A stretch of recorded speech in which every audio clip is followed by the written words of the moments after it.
We will go to a township environment and bring the Microsofts to township environments versus township entrepreneurs having to then go to town to be able to take advantage of opportunities. Yeah. So now, bold ideas. And how do you think we can get there? How are we communicating opportunities in a way that people actually understand them? You're not born a leader, you know, and I always say leadership is not inherited.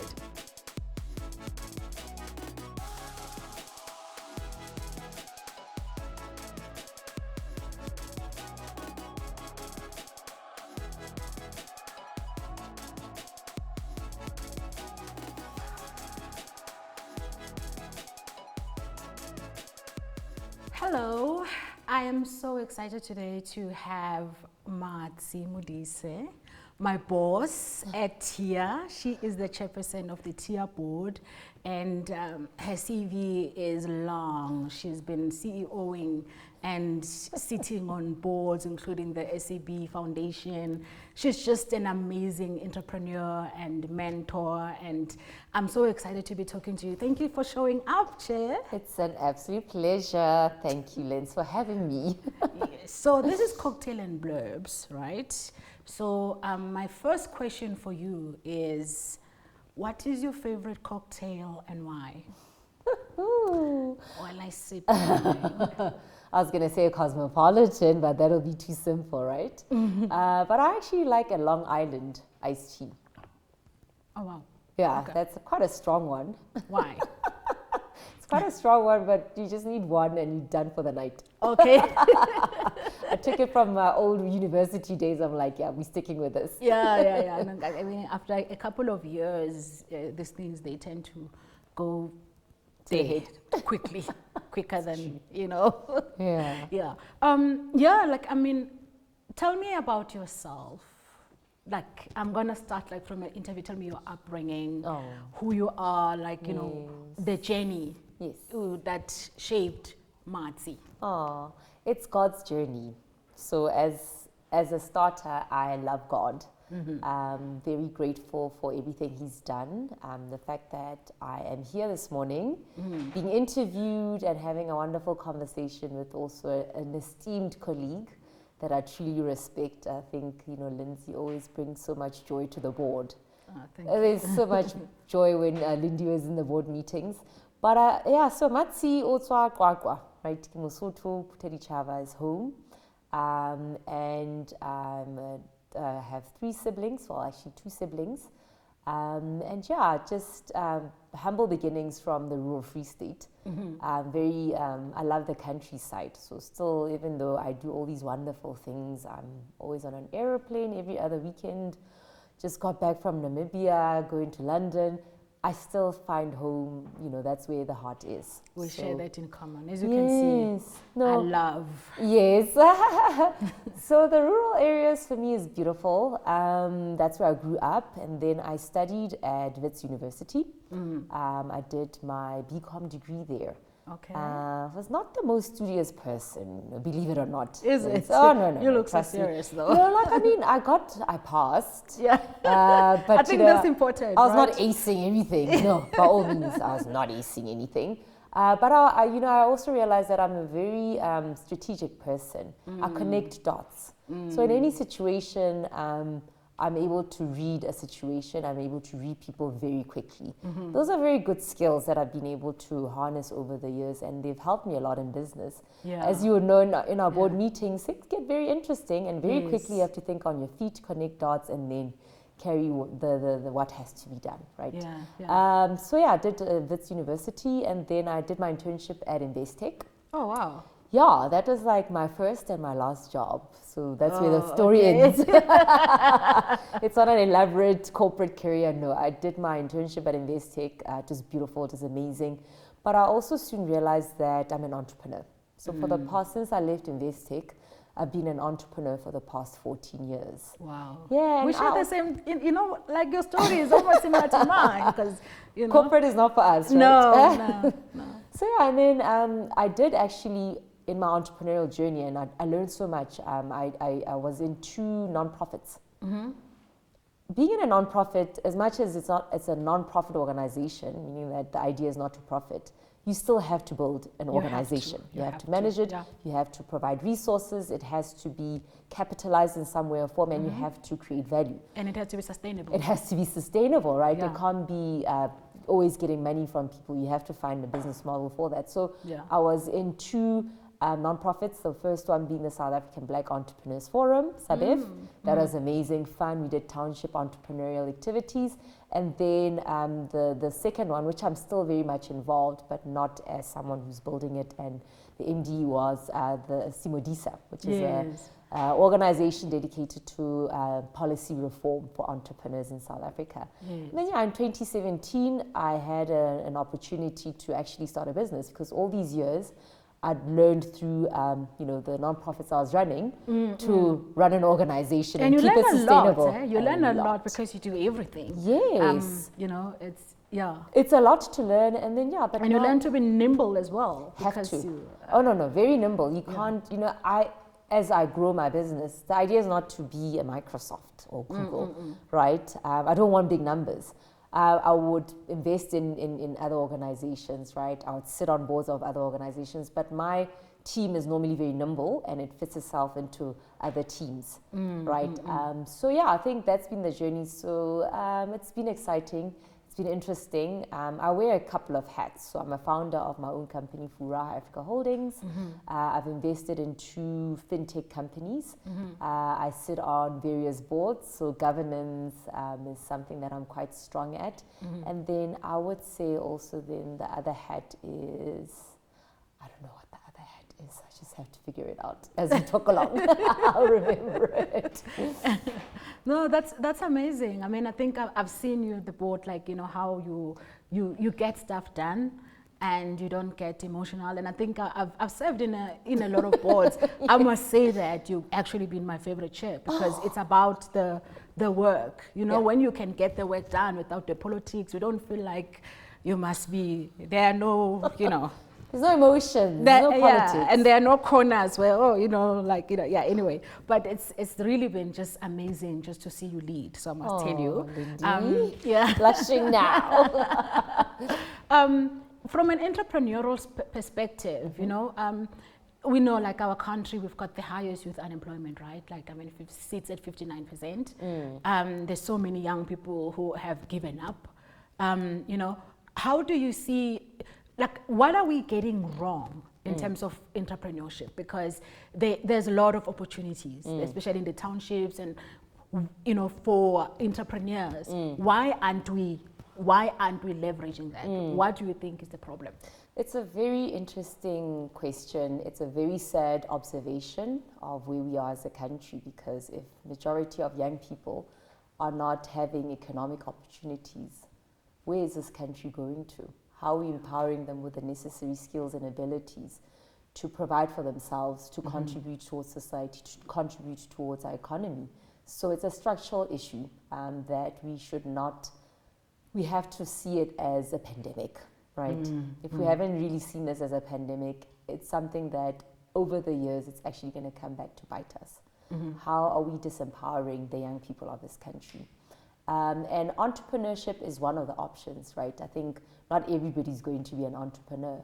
But how do we simulate environments where we are able to give them the ideas or help them come up with ideas and do proper investments in the programs that we have, right? So I do think that structurally, if you want to change anything, you have to change policies. So, sitting on the board that we sit on, we know all about policies. And we know that to drive an organization, it has to have policies, but policies that are implementable and policies that work. And I do feel that we've invested a lot in programs that are not necessarily churning out the required results. Right? We spend a lot of money in the state entities that are supposed to mentor small businesses, invest in small businesses, incubate them, accelerate them, but where are the outcomes and the outputs? So we are not necessarily also working well as a government. I mean, I'm not from government as much as I sit on the TIA board. I always have to explain that I'm actually an independent from outside coming inside for oversight and governance, right? Yes. So it's so important for us to realize that a lot of resources have been spent, but how are we monitoring and evaluating the impact and the results of it, right? So we have entities that are here to fund small businesses, but what are you funding? Are you preparing them to be funding ready, right? Even with businesses that do exist but that do fail, realize that there's high levels of financial, they don't have high levels of financial literacy. So you can't really build a business if you don't understand the numbers in your business. Yes. So the programs that we are bringing are not necessarily coming up with the required results of ensuring that we do have people that are going to start businesses, that are going to grow these businesses, and also think beyond. So there's a lot that must be done, and I also do feel that the public sector needs to work better with the private sector, because a lot of incubators, accelerators out there that are in the private sector are doing phenomenally, because it's all about impact. It's all about KPIs. It's all about, if this doesn't succeed, then this is going to be this is not going to be good for you, because nobody's then going to invest in you. So it's a systemic And they issue. don't have a choice, right? Because they have to be profitable. Yeah. While in government, you know that next year, you just have to wait until the next financial year, then you get Whether the money. you messed up or not. It doesn't matter. It doesn't matter. So taxpayers' money, sometimes we as taxpayers have to just say, is this the best use for our money, right? Are we investing in ourselves? Are we investing in our youth? Yeah, and I mean, I think we're talking about the skills, right? We know that a lot of our young people, most of them that are actually in the township that are unemployed, are not like the young people like who had an opportunity to go to universities like you and I, because they probably, those ones would have a job, and they would also know how to put together a business plan and that. But for me, I find that I'll ask if you think the same. Is that a lot of the entities we have that's supposed to invest in small businesses are targeted at people who already have been exposed, right? So if you just left high school and you can't go to varsity, and you know, then the only alternative would be to start your business, right? And then most of it would become that, you know, subsistence one, like, you know, selling at the corner fruits and whatever. And then we know with Spaza shop that they're already international, like, from that perspective. My question is, do you think, because when I look at it, it's like we have these organizations, we've got your TIAs, we've got your CEDAs, but they are not targeted actually at solving the actual problem, because the people that could be applying, one, they wouldn't know. Correct. Because, you know, a lot of the ads you see on LinkedIn, who's on LinkedIn? Sure. You know, that are professionals that know how to navigate LinkedIn, right? Exactly. And also Twitter and Facebook. And a lot of the kids, we know that data is a problem. So they would be on Facebook for specific, they're not going to sit there and they're not going to follow a tier, right? Because if they know of a tier. Correct. That's true. And then the third one is that, that I've also seen is that there's not enough in terms of going there and, like, you know, engagement and trying to educate the young people. How do you think that can be changed? Because I feel like we've got CIFA. I mean, we've got so many of this, like CIFA, you've got CEDA, you've got... It's not going to be one thing. You've got CIFA and NYDA, you've got TIA, you've got... And then you look at it from investing in SMEs perspective, from a government perspective, what's our return on investment? You've done your part, right?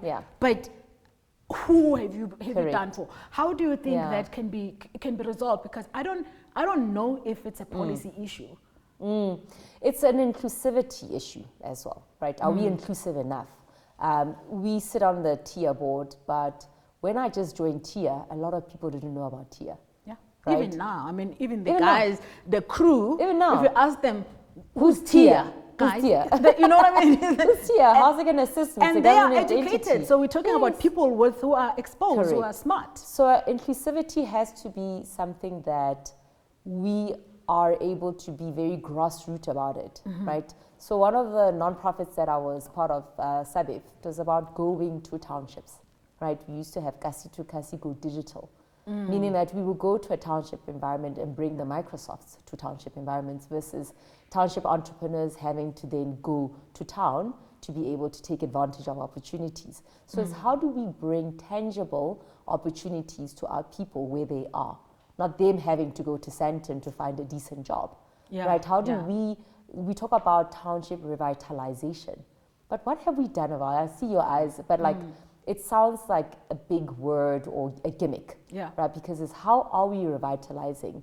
our townships and revitalizing the economies in the townships when people would rather come to Sandton to feel like, now I've arrived, now I'm shopping, right? But the majority of the people in this country are Black people. Yeah. Most of them do live in township and peri-urban and rural areas. Yeah. So how can we bring economies in those environments? Yeah. Instead of everybody having to come to us. So I think there's an element of that. How are we reaching out? How are we communicating in a way that people actually do understand? Because a lot of times when look at us, we sit on TIA and it's about technology and innovation. By just saying that, it might just, somebody might just say, I'm not interested. But if you had to break it down and saying, listen, innovation is about creating new things to find solutions for problems that could be in your community. So you break it down, and not to simplify it to a point where you're making people look stupid. That's not the point. But you and I are able to have a conversation because we understand each other, right? Yeah. So if you would speak Sizulu, and I speak Sesotho, and I don't understand Sizulu, we're not going to understand each other. So we'd have to find a medium that both of us can understand. Then we're speaking the same language, we're able to understand what we need to understand and take advantage of opportunities. Because how are we communicating opportunities in a way that people actually understand them? Sure. And then also, how do we integrate systems that already exist?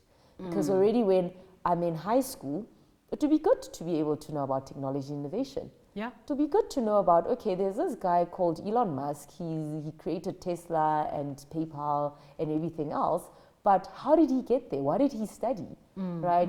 It's not something that you should only know of when you're in certain circles or you've had the opportunity of going to universities. Because in how we interact with our communities, it's, are we also communicating things that we know if they understood it and if they wanted to participate, it actually adds to the grander scheme of things and building our economy. Because also, if you are a country that has sectors like agriculture, right? There's no shortage of good soil and good land in our country. Yes. However, why are we not teaching agriculture in our curriculum?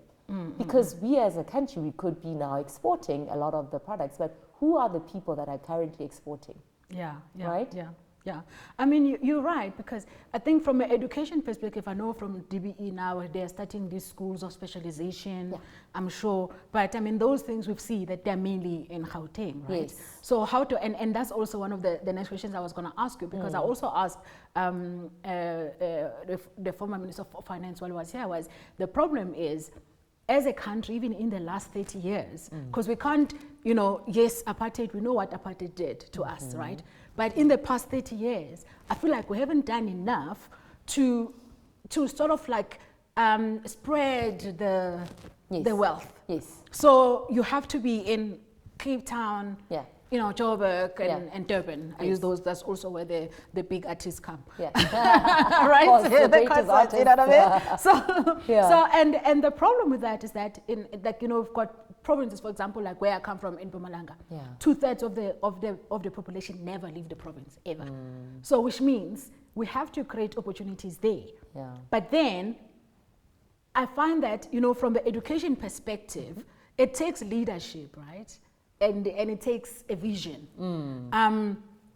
And do you think that a big part of the problem is that, we have leaders that don't really understand the areas they're supposed to serve, right? So, and I think because if you have somebody who's on economic development and let's say that person is a nurse. I've got nothing against nurse, but I mean, a nurse would be great if they were in health because they would understand the health system. But if you put them in economic development, they haven't studied anything, and then maybe they may do a 1-week program at vets. How is it? Because I think that is the problem. Huge problem. If from the head, because you need to be the one that driving the vision. So do you think the issue that we're facing right now, because I don't think it's an issue of policy, we've got great policies on paper. We know, if you look at CEDA, you look at the website, it's like, oh my God, all our problems are solved. Not right? CEDA, you made the wrong example. Okay, sorry. Because, and I actually have to qualify that, because the National Small the National Small Business Act is not comprehensive. As a policy that how do we support, how do we grow, how do we invest in, how do we incubate and accelerate small businesses? It's not on point. That policy is flawed. So with a policy that actually doesn't speak to how are we going to solve for this unemployment issue by creating small businesses and supporting them, that's flawed. So yeah, I had to kind of stop you there because that's an example of one policy that actually is not right and has to be changed. And I'm thinking, and it brings back to what I was going to say. Is it because the people who are drafting it is people who are not practitioners? Yeah. Because how do you then bring, the practitioners for them to be able to one? Because I mean, we've had all even our challenges. We've known if we've served where you felt like, oh my God, like how do you, I mean, because it's a problem we have to resolve, right? Because the next 30 years, are different. Like if you talk to my child now and you talk about, the new democratic government brought water. She's like, I've had water all my life. She doesn't know what it's like to be not having water. So that doesn't speak to her. That doesn't, it's like, that song, I'm old. That don't impress me much. So it's not because they've grown up with that. So now, bold ideas. And how do you think we can get there? So the question around the wrong people not doing what they're supposed to be doing, I think it talks to cadre deployment. Basically, that's what it is, right? And there's nothing wrong with the principle of cadre deployment because if you're a politician, you're going to want to have your A team in places that are, leading and guiding. But I think we can be smarter. We can have smarter cadre deployment where there is a particular leader, but the army has to be well equipped. Right? The army has to be an A team. The army has to have the necessary qualifications for that particular, so if I had to look at the boards of, let's say, the small business ministries, Department of Small Business Development, I would love to know that majority of them have actually started businesses. Right? Have opened a business and they've been able to fail, some of them. Knowing what failure is, knowing the hardships of, so they would know what to be done to support, right? And they would know what to be done to ensure that now these are our experiences as business owners. How do we support as a country? So we can be smarter about our cadre deployment. If you're the political figure that is supposed to run with a particular division or ministry, make sure that the people under you are solid. No one will question their qualifications because there's a lot of that now. Where even me as a black person, it's like I wouldn't want anybody to doubt me as a person because now we're hearing of people having fake PhDs, fake all sorts of things. So it's like who did not do their job? Those are the basics. Right? We're not getting the basics right. We could be smarter with what we do and how we do it. So I don't think cadre deployment is a bad thing, but we need smarter cadre deployment where the people that are there can actually run cities, can actually run municipalities. They're actually doctors because they're in the ministry of, so people must be able to have the credibility to do what they You don't have somebody running, innovation with a PhD in theology, or So they chose well with us on the tier board because we in technology, we innovation, so they did well there. Let's give them some credit, but I think we need to have a critical mass of that where you cannot for 1 second doubt that the people that will be deployed to actually do the work are qualified to do the work. And not just qualified, they've got the experience. Experience as well, right? You have to have experience, right? You can't, we've had, remember a few years ago where somebody straight from varsity to chief director. You those are earned, right? Leadership, you're not born a leader, and I always say leadership is not inherited. It's nurtured. And just because you're a leader, when you have a child, your child is not going to be born a leader. Right? And a lot of parents will agree. And we need to also instill that also even with our children to know that you have to earn it, right? You have to earn it. It's not like we're not abantwana baka Jehovah, so we all love. Yes, you all love, but there are some things that you need to earn. Even with him, there's processes, right? Grow so that you can grow and you develop as a person and you develop as a leader. So if you were to create an incubator that serves the country, that, what kind of incubator do you think South African township needs, what would you, how would you design the concept of basically the incubator that will take South Africa to the next level in terms of entrepreneurship? It's a very good question, right? Like super good question. And a necessary question it's a very necessary question because with all the accelerators and incubators that we have, especially that are government-led, are they really giving us return on investments? Really, are they really achieving what they're designed to achieve? The point of there are professional incubatees, right? You see them jumping from one incubator to the next incubator, and they actually don't have a business.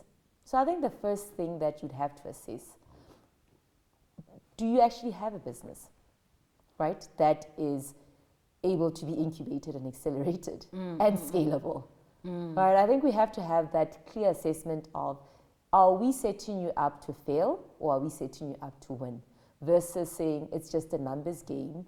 At the end of the month, I just need to take how many people that are put through a marketing class, through the various components of incubators and accelerators. It's a tick box exercise. They're not necessarily saying, but by virtue of what you're saying and what you are planning to do and what you want us to assist you with, it's a no-go, right? It doesn't have any market potential, right? It doesn't have, you just have to be able to have a feasibility of people's ideas, right? And then I think also the first step as well, if I had to have an ideal incubator or accelerator, is we have to help people know how to generate ideas. So ideation is very important. And then once you have taken them through that process, they'll come up with all these ideas. Some of them you'll know that this is not going to win because, hey, who's your market? I think as entrepreneurs, we fall in love with our ideas. But is there someone who's actually going to buy this product or service that I've come up with? Or something new. We have to never say, ask I'm the first to do this. Yes, we never really ask ourselves, I know I like this idea because I think I'm an entrepreneur, but can I test it out with other people? By actually saying, will you buy this apple? Will you buy this Apple product? Right? Test it out. And if nobody's taking it up, then you must either tweak it or it's just something according to what the feedback you're getting. Right? So I think the process of ideation, the process of maybe teaching design thinking in high school. Absolutely. As part of the life orientation, right? Because that's what teaches that. Like just part of that is market research. Correct. Making sure that, your product is fit for market. And so I think we are using this as more of a numbers game versus a value and impact game. And that's why I think, especially from the government, we have to work more with the private sector, because I've seen incubators and accelerators that actually do work, right? Endeavour is one of them. Endeavour South Africa is a global accelerator where the top CEOs of tech businesses were actually out of an accelerator from Endeavour. Right, so they're great examples. And how do we integrate, and as a government, how do we work more with such who have proven success? They know what the matrix of success looks like. They know that this thing is going to fly or it's not going to fly. We should put money or we should not put money. So the knowledge is there, but it's how do we as a government, instead of now getting more and more useless entities or useless organizations. Because even now we even now have the employment accelerators, right? And with your face, I know you feel the same I do. And every year, you feel like every year there's a new youth employment thing. What is this for youth? You see, and every year it's been something, but and I think that's because, as we said, it's about the numbers. It's not just like, okay, these are the people that I've put through, and I will take interns and bring them to me, knowing that they're not going to do anything, I'm not going to employ them. Then next year I bring another one, but then it's like it's just the cycle, and it gives the perception. If you look at the numbers, like, oh my God, these things work. But it's not, because it's not structured, and I think it's a structural thing. And I think also if you cannot deal with the root cause of the problem, and you're only dealing with the symptoms, and you're not going to, because it has to be, you need to create jobs. And I've always said for me, I've told government so many times about this kind of obsession with big business, because big businesses don't create jobs.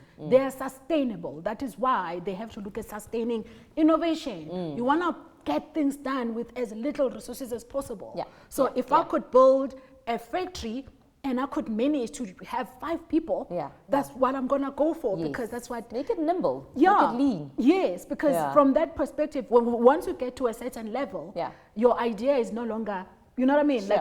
Look at let me make an example with multi-choice.